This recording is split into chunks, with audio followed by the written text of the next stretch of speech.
नमस्कार दोस्तों, स्वागत है आप सभी का यूपीएससी सीएससी प्रीलिम्स 2023 को लेकर अभ्यर्थियों की जो मांग है उसमें दिल्ली हाई कोर्ट का मैटर और कैट में जो मैटर चल रहा है उसमें सिद्धार्थ मिश्रा के नाम से जो याचिका पड़ी हुई है कैट में उनकी सुनवाई चल रही है और हिमांशु कुमार के नाम से हिमांशु कुमार वर्सेस यूपीएससी जो मैटर चल रहा है वो दिल्ली हाई कोर्ट में चल रहा है।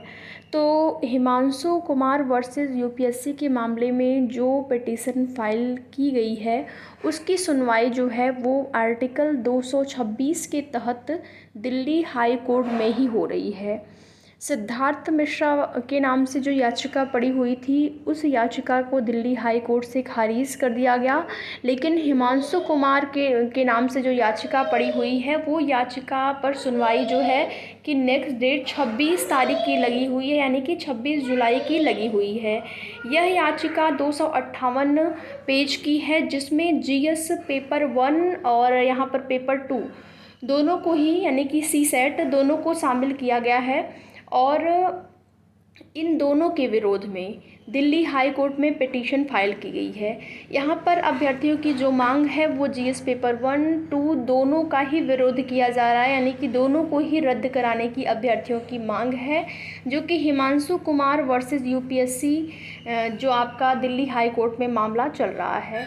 यह पिटीशन आर्टिकल 14 के वायलेशन के आधार पर अर्जेंट पिटीशन है और जल्द से जल्द इस मामले की सुनवाई की अपील की गई है। अभ्यर्थियों की ये मांग है कि जल्द से जल्द इस मामले की सुनवाई की जाए और जो पेपर 1 और पेपर 2 दोनों की समस्या से संबंधित है। इन कुल इसमें जो याचिका पड़ी हुई है इसमें कुल मुख्य रूप से 4 मांग है अभ्यर्थियों की, और जो 4 मांग है वो क्या है उसके विषय में बात करेंगे।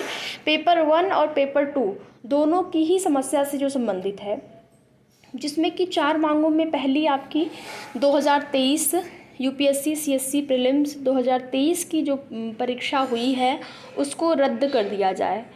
दूसरी जो अभ्यर्थियों की मांग है, जो याचिकाकर्ताओं की मांग है, वो ये है कि री एग्ज़ाम की मांग पेपर 1 और पेपर 2 दोनों के रिज़ल्ट को रद्द करके री एग्ज़ाम कराया जाए। और इसके साथ ही साथ यहाँ पर परीक्षा के तुरंत बाद आंसर की जारी करने की भी अभ्यर्थियों की मांग है। जिस प्रकार से अन्य परीक्षाओं में रिज़ल्ट यहाँ पर जब आपकी परीक्षा होती है तो उसके बाद आंसर की जारी होती है, फिर संशोधित आंसर की जारी होती है, उसके बाद रिज़ल्ट आता है। आंसर की में जिन भी प्रश्नों पर डाउट रहता है अभ्यर्थियों को, अभ्यर्थी उस पर आपत्ति करते हैं। आपत्ति करने पर उसके अलग अलग सोर्सेज के माध्यम से देखा जाता है। अगर अब आपत्ति सही पाई जाती है तो प्रश्नों पर कॉमन नंबर या फिर जो भी आयोग का आपके जो भी नियम होता है उसके आधार पर वहाँ पर आगे की चीज़ें होती हैं।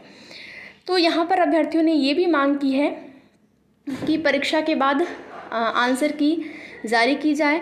तो यूपीएससी के आंसर की जारी न करने से जो एस्पिरेंट होते हैं वो क्या करते हैं, जब परीक्षा हो जाती है परीक्षा के बाद जो कोचिंग संस्थान वाले होते हैं उन्हीं के द्वारा जो आंसर की बताई जाती है उसी आंसर की के आधार पर वो अपना नंबर, कितने स्कोर उनके बन रहे हैं, कितने प्रश्न सही हो रहे हैं, वो वहाँ से चेक करते हैं। और अलग अलग कोचिंग संस्थानों के द्वारा अलग अलग आंसर बताए जाते हैं। कई ऐसे प्रश्न होते हैं जिसमें कि अलग अलग कोचिंग संस्थान वाले अलग अलग आंसर बताते हैं, जो कि ऑफिशियल नहीं होता है।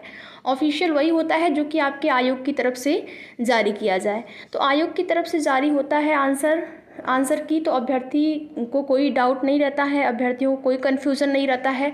अगर उनको लगता है कि प्रश्न में कुछ दिक्कत है, प्रश्न गलत है या फिर ऑप्शन गलत है, तो वो आपत्ति कर देते हैं। उसके बाद संशोधित आंसर की, और संशोधित आंसर की के बाद रिजल्ट आता है। लेकिन यहाँ पर देखेंगे पूरी परीक्षा होने के बाद अभी 2022 का देखेंगे वो फाइनल आंसर की जारी हुई है। तो यहाँ पर अभ्यर्थियों की ये मांग बिल्कुल सही है। अब देखना ये होता है, और इसमें जो आपकी पिटीशन फाइल की गई है इसमें यह याचिका 258 पेज की है, जिसमें कि जो सिद्धार्थ मिश्रा के नाम से जो याचिका पड़ी हुई है उसकी जो मांग है उसको भी इसमें शामिल किया गया है। साथ ही साथ कई याचिकाओं की दलील दी गई है। अलग अलग आयोग के द्वारा जो परीक्षाएं होती हैं या अलग अलग केसेस जो अलग अलग परीक्षाओं में होते हैं, जिसमें कि चाहे आंसर की जारी कराने को लेकर मांग हो या फिर पेपर जो है सिलेबस से बाहर नहीं आना चाहिए, सिलेबस से ही आना चाहिए। अगर 10वीं के लेवल का सिलेबस में आपने मेंशन किया है तो 10वीं तक का ही आना चाहिए। तो इस प्रकार से जो अभ्यर्थियों की मांग है वो मांग चल रही है। और ये आपका हिमांशु कुमार के नाम से जो याचिका है उसमें सुनवाई आपकी 26 तारीख को होनी है। कैट में सिद्धार्थ मिश्रा के नाम से याचिका जो दायर की गई है। अब देखते हैं कि यूपीएससी का जवाब अभी तक जो भी आया है उससे बिल्कुल भी अभ्यर्थी संतुष्ट नहीं है, क्योंकि संतुष्ट अभ्यर्थियों की मांग पूरी ही हो ही नहीं रही है, तो अभ्यर्थी कैसे संतुष्ट होंगे। और ना ही शासन की तरफ से, सरकार की तरफ से इस पर कोई भी निर्णय लिया गया है।